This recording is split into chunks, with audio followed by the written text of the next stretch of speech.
Is it, hang on, I don't think the mic's plugged in. Oh, so it wouldn't have mattered anyway.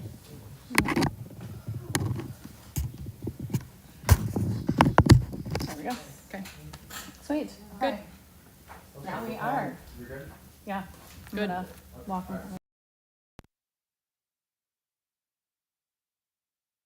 I'll be here. I really want to thank everybody for that. It was nice.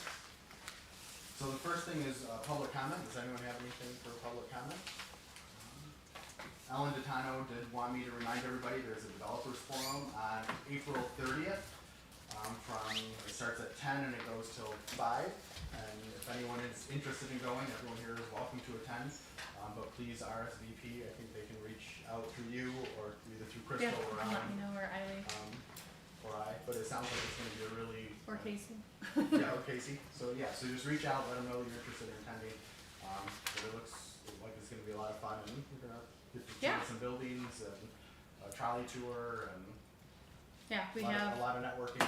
over 100 people registered currently. We have Department of State, ESD, DEC, who am I missing in the state agencies? HCR, yes, thank you. All coming from the state, and then Mark Geis from the IDA will be speaking. The mayor will welcome everyone. I'll say something, and I think Ellen will be speaking on behalf of BPU. So just kind of hitting the highlights on state programs that are available or what we might be able to expect to see in the near future with CFAs opening up, and then talk a little bit about our partnership and our collaborative efforts among our local agencies.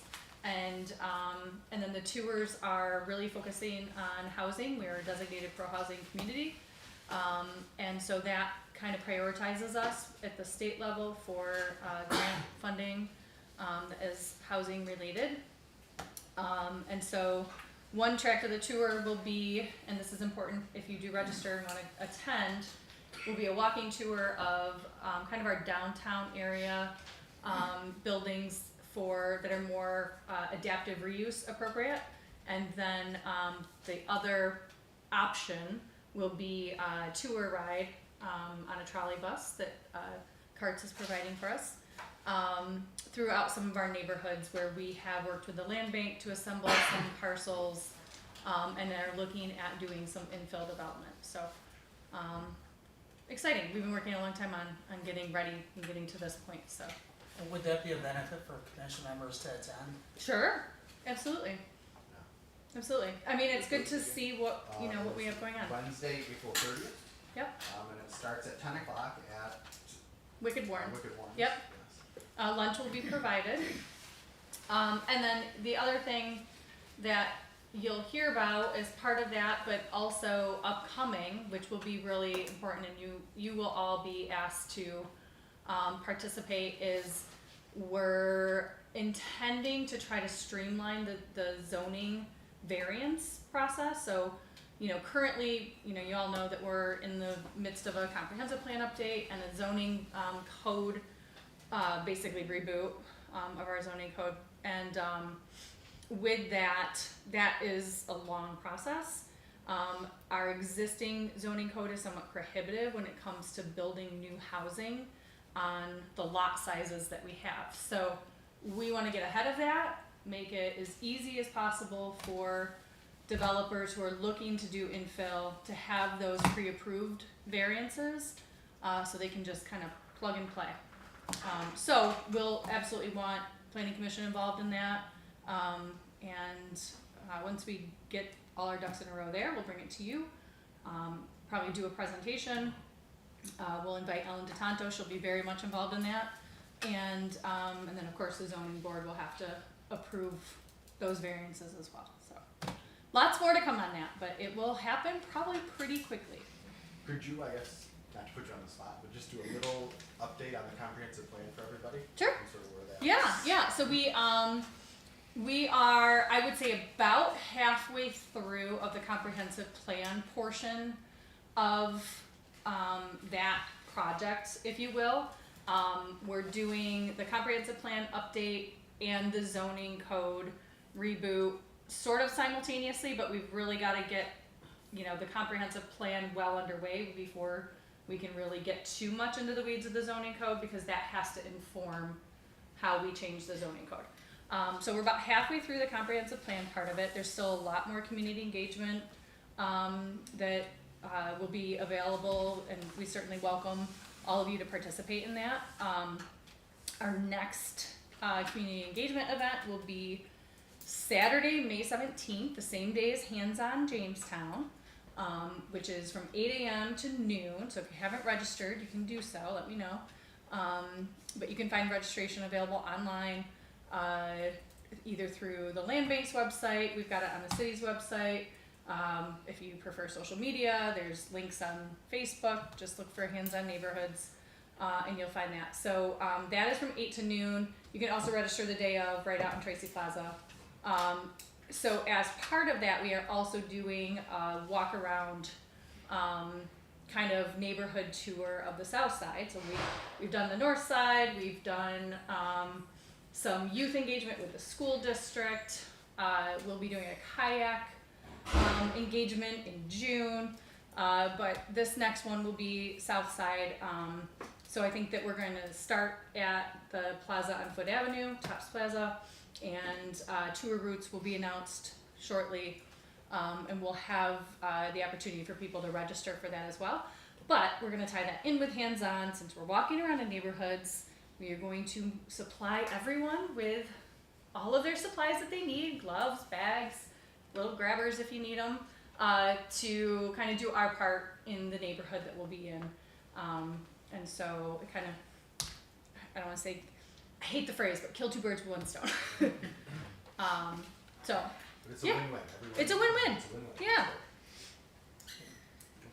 Thank you. That's it. That's all I got. That's good. No, that's good. Okay. Anything else for public comment? Okay. Approve the minutes for March 2025. Do you have a motion to approve the minutes? So moved. Second? Second. All in favor? Aye. Perfect. St. Susan's, I don't know who's in there. I'll talk. Okay, so you want to Yeah. give us another little overview and then Sure. any changes that were made since the last presentation? Yep. Thank you. Yeah, no problem. Alright, you can all see this board hopefully? Is that Yeah. alright? Okay, great. So, no changes from the last time we talked. The parcel split that we mentioned, again, this is the 1960s vintage building, this is the mansion here. That line has stayed consistent there for the splitting of the two parcels. The one kind of internal discussion we're having, there's currently a corridor that's unused, that's connecting these two buildings together. Same here, we know this one's gonna be removed, it has to come down. This one's kind of abandoned at this point. We're working to getting that taken down so that we can enhance our cooler space to the back. That's the only difference there. We free up more kitchen space internally, which is better for operations long term. It's the back of the building, it's hard to see. There's a couple of pictures of what's there now. There's a shed in the one corner, and then there's just some, that's a connector there, those three windows. That would all just go away, so it's gonna be infill there, that space.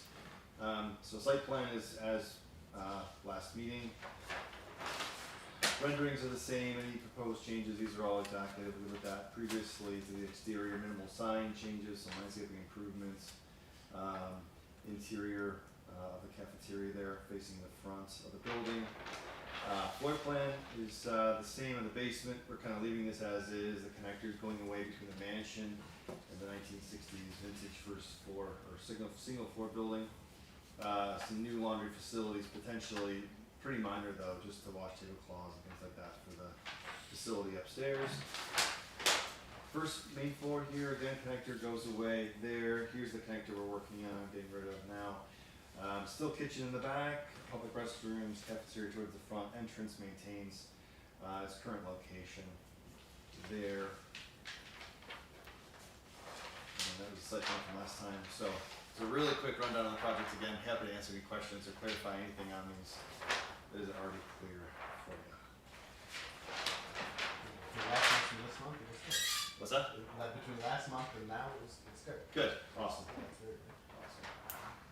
Does the city staff have any recommendations on Yeah, we recommend it all. So I think we have, maybe this would be a good time to talk about sort of a process change. For planning commission, is we talked about, and you'll see you have proposed resolutions in front of you. This is something that we do on almost every other board.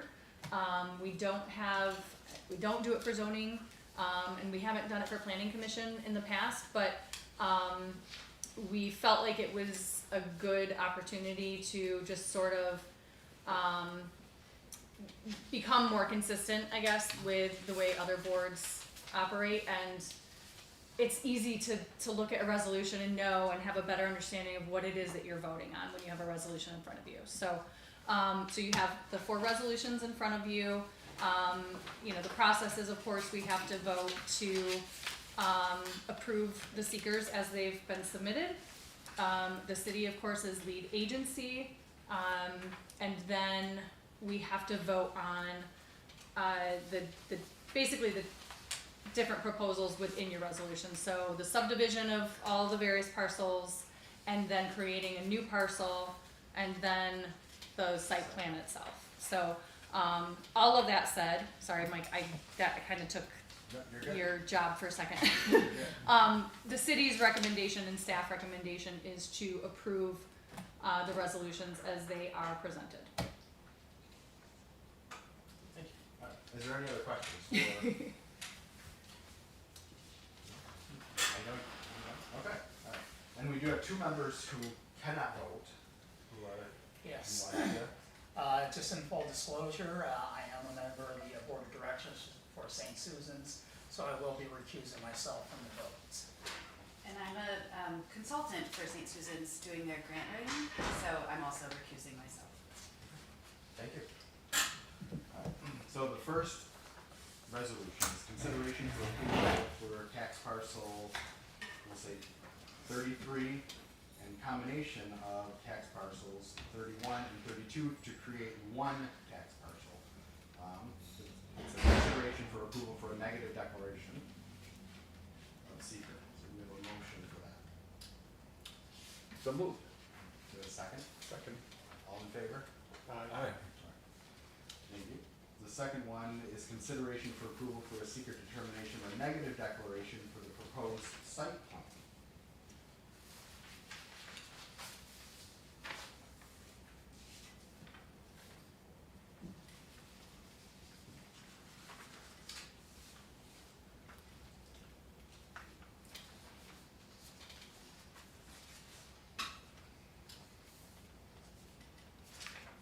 So I have the board in front of me and then that, It's on the agenda, it's just the second. yeah, okay. That would be this resolution. Okay, all right. This is just By a the way, site for a negative declaration for Right. the site plan. Okay, well, I'll make that motion. Is there a second to approve? I'll second. All in favor? Aye. Third, consideration for approval for the proposal of subdivision tax parcels 33 and combination of subdivided parcels of 31 and 32 to create 1 .63 acre parcel.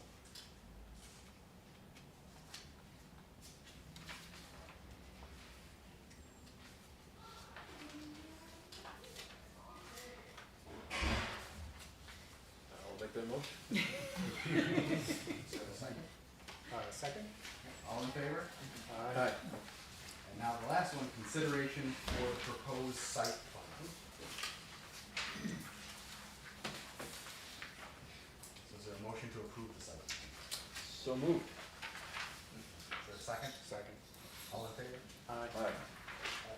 Thank you guys. Good. Thank you. Is there anything for new business? The only thing that I wanted to mention, now that the voting is over, I want to thank, the commission and city staff for working with St. Susan's on this, both on the subdivision approval and also the site plan approval.